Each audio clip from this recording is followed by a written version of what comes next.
안녕하십니까. 신용회복위원회 김상훈 선임심사역입니다. 이번 강의에서는 서민금융지원제도, 사회복지지원제도에 대해서 살펴보겠습니다. 서민금융지원제도는 신용회복위원회, 서민금융진흥원, 그리고 기타 금융회사의 금융상품에 대해서 알아보겠고, 사회복지지원제도는 대표적인 복지제도 6가지를 알아보겠습니다. 신용상담을 하다 보면 채무자 구제제도를 안내하는 것보다 서민금융이나 복지제도를 안내하는 것이 상담 효과가 더 큰 경우가 있습니다.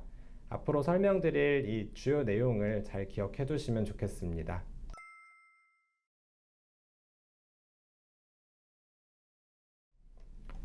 우선 신용회복위원회의 서민금융 상품에 대해서 알아보겠습니다. 신용회복위원회는 신보기 개인채무조정 변제금을 6개월 이상, 개인회생 변제금을 18개월 이상 성실하게 상환하고 계신 분들이 대상입니다.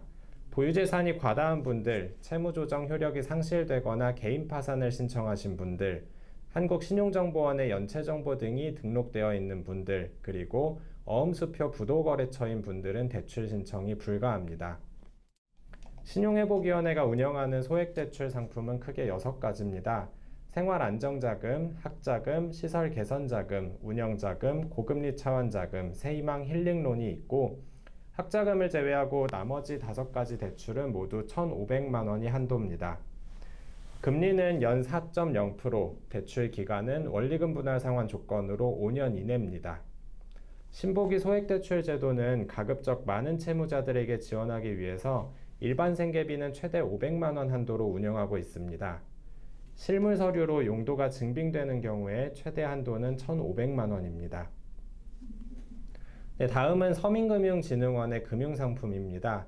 서민금융진흥원은 은행과 보험업권의 휴면예금, 기부금 등을 재원으로 활용하고 있고, 미소금융, 햇살론, 햇살론 뉴스, 햇살론 15 등과 같은 서민금융상품을 운영하고 있습니다. 미소금융을 먼저 살펴보도록 하겠습니다. 서민금융진흥원의 사업수행기관인 미소금융재단이 운영하고 있고, 주로 자영업자를 대상으로 합니다. 대출 종류를 살펴보면 크게 4가지, 창업자금, 운영자금, 시설개선자금, 긴급생계자금으로 나눠집니다. 창업자금은 최고 한도 7천만 원 이내로 지원합니다. 그리고 운영자금과 시설개선자금은 총 2천만 원이 한도입니다. 긴급생계자금은 기존의 미소금융재단 이용자 중에 원리금을 12회 이상 납부하고 최근 3개월 동안 누적 연체일수가 없거나 열흘 이하인 성실상환자분들이 대상이 됩니다. 대출 한도는 1,000만 원입니다. 4가지 대출 모두 이자율은 연 4.5%로 이율이 낮은 편입니다. 상환기간은 각 대출 종류마다 조금씩 다르지만 거치기간은 6개월에서 1년 이내로 지원하고 있고, 원리금 상환은 5년에서 6년 정도로 지원하고 있습니다. 연이율 4.5%는 서민금융상품 중에서도 낮은 수준의 금리이기 때문에 자영업자분들은 미소금융상품을 이용하시는 것이 가장 유리합니다. 다음으로 햇살론입니다. 서민금융진흥원에서 운영하는 가장 대표적인 서민금융상품이고요. 연소득이 3,500만 원 이하인 채무자를 대상으로 합니다. 다만 개인 신용평점이 하위 20% 이하인 경우 연소득 4,500만 원까지 대출 자격을 인정하고 있습니다. 대출 한도는 창업자금이 5천만 원, 사업운영자금 2천만 원, 생계자금 1,500만 원, 긴급생계자금 500만 원입니다. 금리는 10.5% 이내에서 결정하고 있는데, 대출금리는 대출을 취급하는 금융회사가 정하고 있습니다. 햇살론은 서민금융진흥원이 직접 취급하는 것이 아니라 농협, 새마을금고 같은 지역 상호금융, 그리고 저축은행에서 취급합니다. 이때 서민금융진흥원은 조달한 재원을 가지고 대출 금액의 90%를 보증합니다. 그렇기 때문에 금리는 대출을 취급하는 농협, 새마을금고, 신협, 수협, 저축은행과 같은 취급 금융회사가 정하고 있습니다. 융자기간은 대출 종류에 따라서 조금씩 다르긴 하지만 거치기간 1년, 원리금 상환기간 4년에서 5년 정도입니다. 다음은 햇살론 뉴스입니다. 대학생, 대학원생, 그리고 미취업 청년, 중소기업 1년 이하 재직자를 대상으로 하는 대학생, 청년층을 위한 서민금융 상품입니다. 대출 한도는 1,200만 원까지고 연간 한도는 600만 원으로 그렇게 큰 금액이 지원되는 것은 아닙니다. 하지만 금리가 연 3.6%에서 4.5%로 매우 저금리입니다. 대학생이나 취업준비생이 생계비가 부족할 때 저금리로 장기간 분할 상환할 수 있게 지원하는 상품이라고 보시면 되겠습니다. 융자 기간이 최장 8년 동안 거치할 수 있고 7년 이내로 분할 상환할 수 있을 정도로 굉장히 길게 지원하고 있습니다. 다음은 햇살론 15입니다. 햇살론 15는 고금리 대출을 이용하고 있는 저신용자가 1금융권은행으로 대출을 갈아탈 수 있도록 지원합니다. 지원 대상은 햇살론과 동일합니다. 연소득 3,500만 원 이하인 경우에 신청 자격이 되고 신용평점이 하위 20% 이하인 경우 연소득 4,500만 원까지 신청 자격을 인정합니다. 대출 한도는 700만 원이고 대출 금리는 연 15.9%입니다.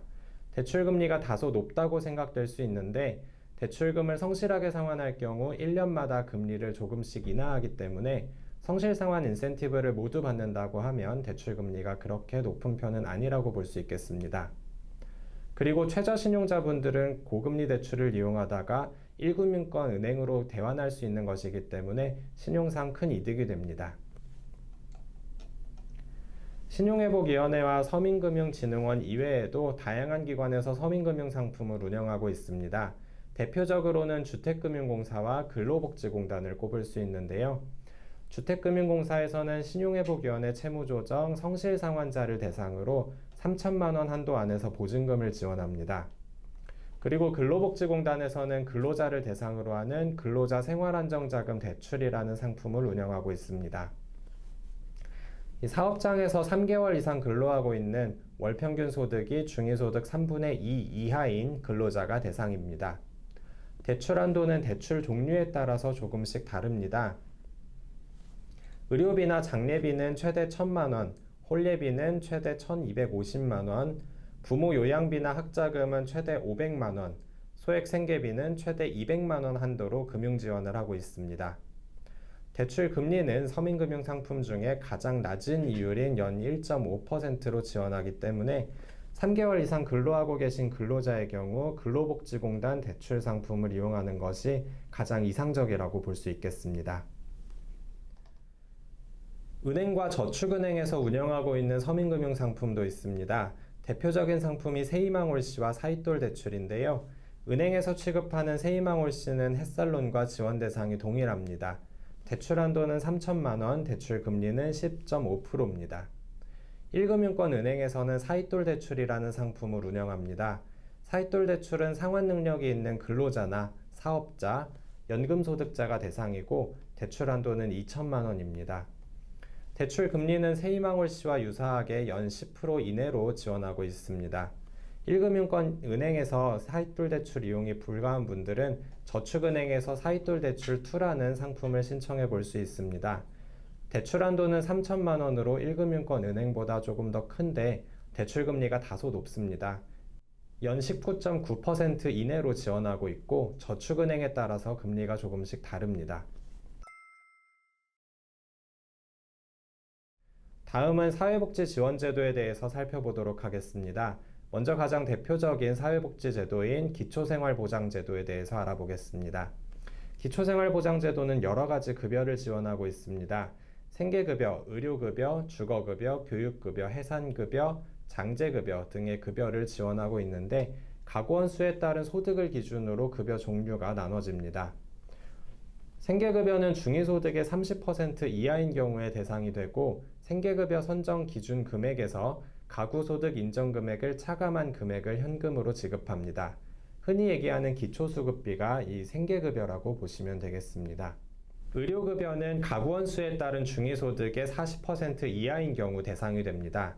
생계가 어려운 분들이 의료 서비스가 필요한 경우 제공하는 급여이고요. 생계급여와 다르게 본인에게 직접 지급되는 것이 아니라 의료 서비스를 제공하는 의료기관으로 지급되는 급여입니다. 다음 주거급여는 중위소득 45% 이하인 경우 대상이 됩니다. 주거 안정에 필요한 실제 임차료와 주택에 대한 수선 유지비를 포함한 급여를 지급하고 있습니다.